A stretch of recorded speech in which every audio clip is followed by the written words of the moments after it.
go into the game. We have the GSL team. Anyway, just to finish that thought, the winner and runner-up of last season are also seeded into the round of 8. So, very important first match for both players, including this new Protoss player. He's going to have to play ZeNEX Prim Well. Ah! Captain Obvious has hit again. At the top right, we have his opponent, the Terran player from Team OGS. He won already one game against Protoss in this clan war. oGs-TL, no STC.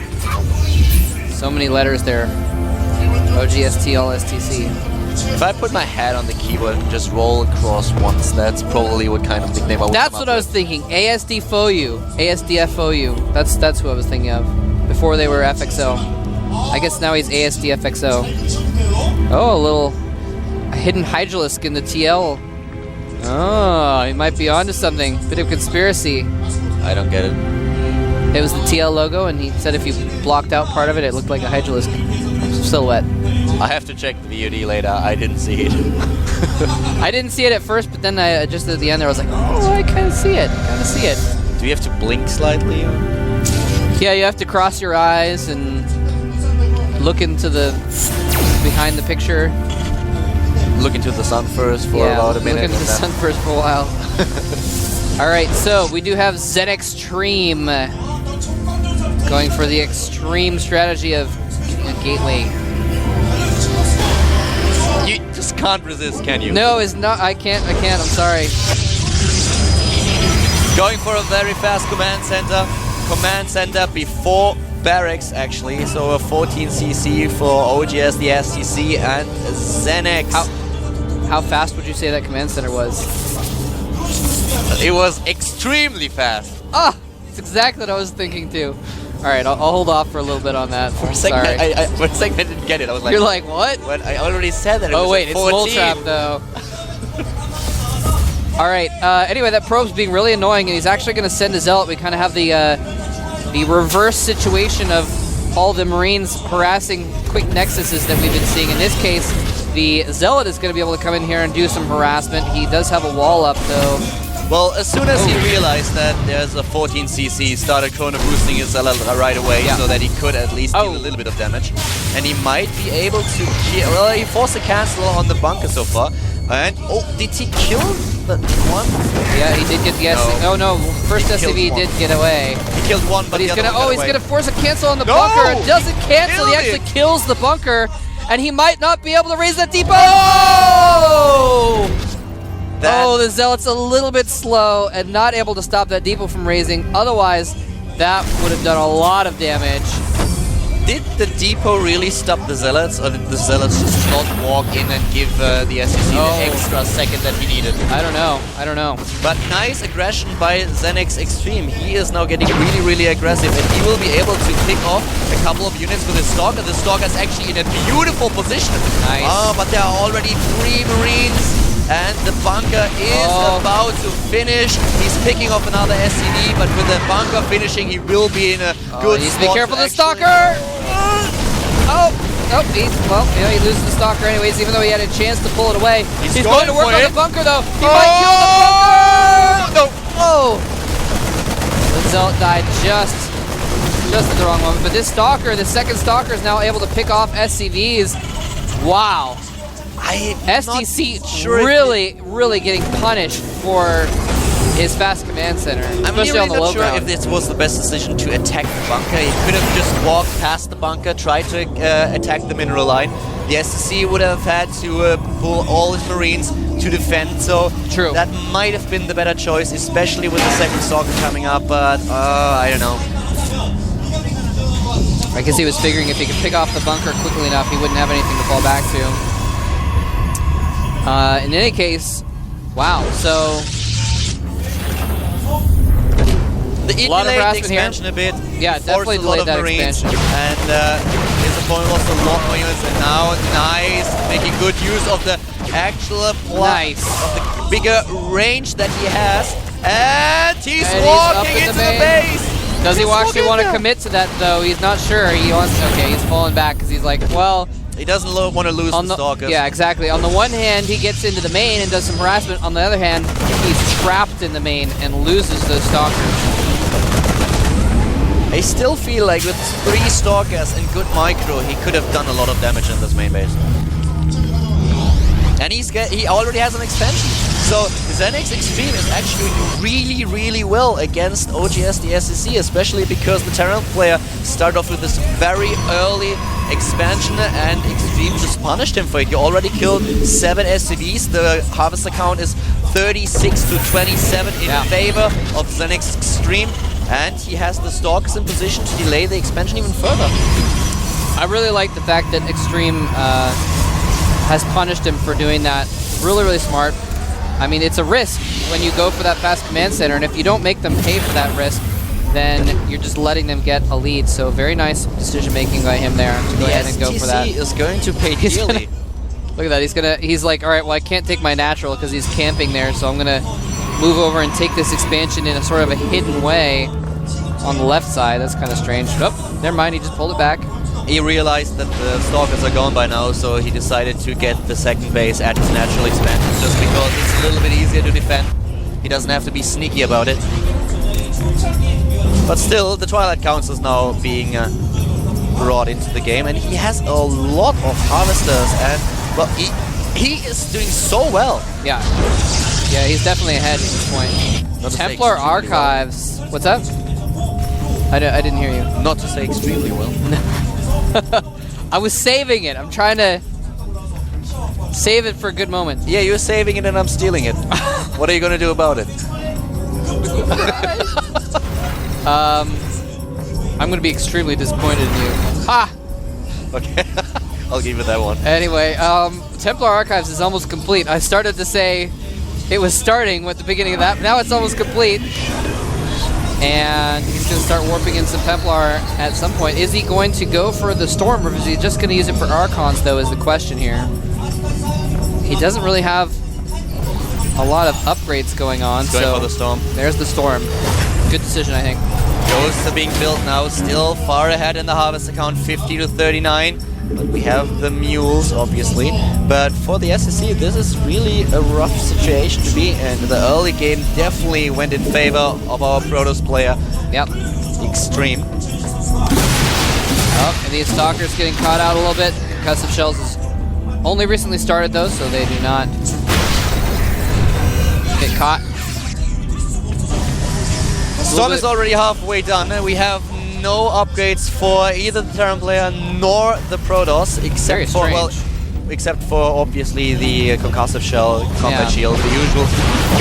This is really weird because I guess it's just because of how chaotic the early game was that we don't see the upgrades going on. But usually TVP is a big fat upgrade race where both players try and get the upgrades earlier and faster, and it's strange to see no upgrades coming from either player. We have a pylon at the bottom left. It's a little bit... Well, it makes me very curious if he wants to... Nice! Free medevac. And it was empty, luckily. I don't know where that medevac was going or what it was doing. He might just... Unless it was a scare tactic or something like that, but that was a mistake. For a second I really thought he might have just tried to freak him out a bit, but that would only make sense if he was trying to get into position with his main army, which he wasn't, so maybe it was just a scouting opportunity. But at the same time, it doesn't really make all that much sense. I have no idea why he sent that medevac over. And look at this. 2 ghosts inside the medevac, mimicking the trick that we see a lot of Protoss players do, where they keep their Templar inside of a shuttle, warp prism to make sure that and he's going to bring it in behind the army. He knows it's there because that factory is beautifully placed. He's going to come in from the back with his Ghost and EMP everything. The Storms are already off, though. I've already done a ton of damage. Sentries and Templars get hit alike. 4 Storms are being used now, and the army of STC is in a really bad shape. He has 4 medivacs, though. He can repair. At the same time, ZeNEX Extreme did get 2 forges. Is now researching +1/+1 and placing down a 3rd base. So a lot of pressure from our Protoss player. He's ahead in supply as well, 150 against 114. He's doing really well in this game. That was a really cool idea. I really love that idea, actually, of the SDC to bring those ghosts around from the bottom and EMP the army from a direction he wasn't expecting it. Unfortunately, he just missed, and a lot of the storms already been used up. So, well, he kind of missed. He hit the Templar that already stormed, and so a lot of storms still went off on his army, but it was still a very smart move, and it looks like ZeNEX Dream is looking to go for an attack here. He doesn't really have to attack. It would be stupid to attack up that ramp in this situation. He has third base, so all he needs to do right now is make sure that there's no third base coming up for the SDC, which is exactly what he's trying to. He has scouts everywhere, knows about all the positions on the map, and he's trying to sneak around his opponent's army with a warp prism. Yeah, you're exactly right. He doesn't need to attack because he has 3 bases, and he has 4th coming up now, and his opponent is stuck on 2. So all he has to do is just chill and get a better economy and get a better army, a bigger army. And oh, the warp prism's coming in the back. He's gonna warp in some zealots to harass. I like this move. He should actually save that warp prism. Looks like the warp prism does go down, unfortunately, but he's gonna use that to draw him out of position. And the zealots, oh no, the zealots attack the depots instead of going through them. So he actually was able to get those depots back up. That was kind of interesting. It wasn't all too bad. He forced the stim, he only lost the zealot, retreated now. He's on 4 bases, or he will be in a few seconds. He's adding tech, +2 armor is coming up, going for another warp prism. But I think it's really funny that the SDC actually fell for that and tried to get back into the main base with his whole entire army. I think it was a little bit weird. I would have expected him to just send a small force over to nice storm. The ghosts are on the side though. They're gonna snipe that Templar. Yep. Templar goes down. He needs to be careful though. Doesn't want to lose all those ghosts. Trying to snipe. Oh. Maynard comes in to save those ghosts. This is a real cat and mouse here. Oh, very nice storm. He's using them a little bit more passive now, and well, he's doing really well so far. But he has to be careful because I think he's in a very nice position. He's got the tower. He's got the tower, so he's got the vision advantage. He uses the feedback. One of the ghosts going in with just a few zealots to try and draw out the ghosts. A couple snipes do go down. 1,800 minerals, 500 gas. This is a lot. Really a lot. Third base finally for the SDC, at least trying to get it. He's transferring probes over to his 4th base at the same time. Colossus are being built. +2 attack has been started. He keeps throwing down storms that are missing, actually, as a problem, though. It's starting to become a problem because he's running out of energy on those Templar. And he does have a maxed army. Well, he did have a maxed army, I thought. Oh, he lost a few zealots, that's right. Ooh, single Templar going out to try and just get some storms off on there. Okay, the medevacs have no energy. I get the idea, but you need to actually save those storms to do something significant in a battle, I think, at this point. He should build more gateways now. Yes, so many minerals. 3,000. He needs more gateways. Nice! Oh. Taking down the ghosts. So important. Now he does have Colossus in his army now as well. Again, just taking some pot shots with those storms. Forcing the SDC back. How much energy does he have on those Templar? Huge miss. Finally the gateways that we were talking about, but a huge problem. He doesn't have extended thermal lance, and he's not researching it. He forgot extended thermal lance. He's not researching the upgrade. Therefore, the Colossus is only a range of 6. Can be sniped pretty easily. And here we go. Beautiful storm. Very well placed. Another one hitting the bioforces. The zealots charge in. Now there was an EMP on one of the Templar there, and so he only has 1 Templar left. Oh, actually, no, a few more have joined up. So he does have a few storms in the bank after all. But here's the thing, I don't think there are any more ghosts left. Does he have any more ghosts in his army at all? He has 3. He's got 3 on the map. Okay, so he might have them there after all. Maybe I just didn't see them in that bio ball. He needs to monitor's a little warp scratchy. in units. Well, he's going to warp them into the SDC's main is where he's going to do it. Yep, a nice round of zealots coming in. About 10 zealots coming out. Those Vikings just flying right past an easy target. And he's going to bring his whole army back into the main to deal with this again. And at the same time, he's trying to take down the third base. There is a planetary fortress. Is he able to get up that ramp? Yes, he is. There's nothing for the STC. Beautiful. The Terran player is going to lose the planetary fortress. The third base And he goes to repair, and the Templar actually doesn't even need to waste the storm. Never mind. All the Planetary went down too quick. Are gone. He killed 40 of them. And the only thing that the SSC is able to do now is go for an all-in attack. Wow. Yeah, this is really bad. Protoss player has a huge lead. Awesome! All the ghosts are gone. Beat back the all ghosts. of them before they can use the EMP. And that ZeNEX Extreme is taking down the STC. Wow. ZeNEX Extreme coming out with an extremely clutch win against the STC to bring it to a 3-2 situation. ZeNEX trying to come back in this clan war. And there he is. He's getting some well-deserved high fives from his teammates with some beautiful, beautiful play. Absolutely beautiful play. Oh, doing his own symbol back to him. That's what the STC had done when he came out. So then just like, well, here, have a taste of your own medicine. And by medicine, I mean cutting your throat.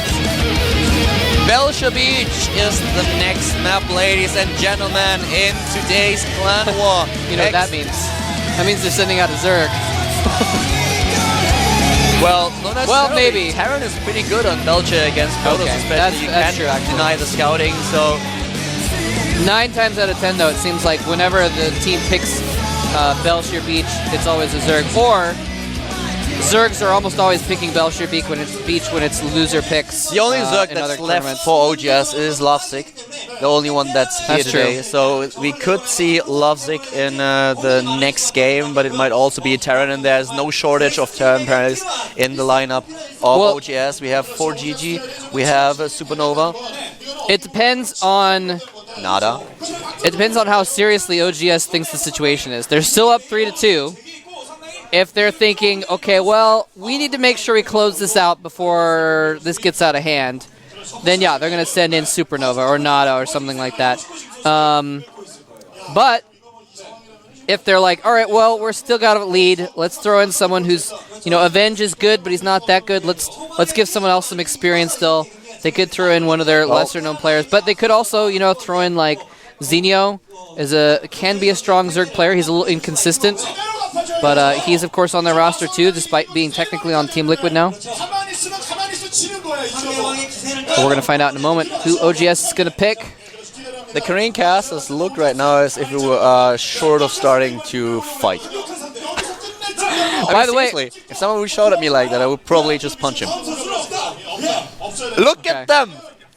They're excited. They're excited. Aren't you excited? By the way, the middle caster today is one of the Korean casters from NBC Game who switched over to us. You guys know about NBC Game.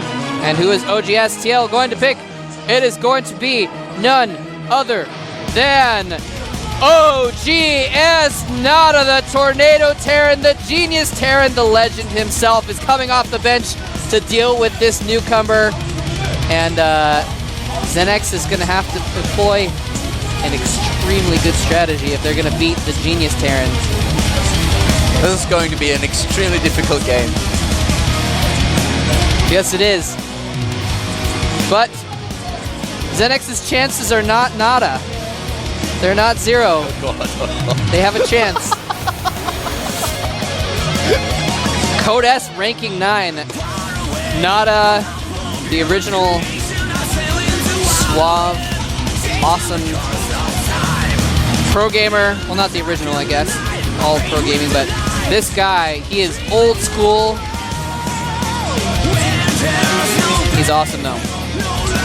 Another Terran versus Protoss is coming up, ladies and gentlemen. Belcher Beach is going to be the map that we are going to see in the next game.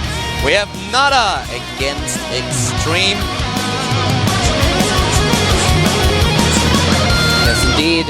And yeah, for those of you guys that might be newer to StarCraft, Nada, of course, I keep kind of talking about, he has been playing professional gaming since 2000 and 1, I believe. He was extremely dominant. He was basically one of the top 2 players in the world in Brood War back in, say, 03-ish, and won a lot of tournaments. He's one of the few players to have a golden mouse, which means he won 3 OSLs. OSL is a Brood War tournament. Anyway, so he is really, really good. Do not go anywhere, ladies and gentlemen, but we are going to go have a 5-minute break. Come on back to see an extremely good match at the GSL Team League.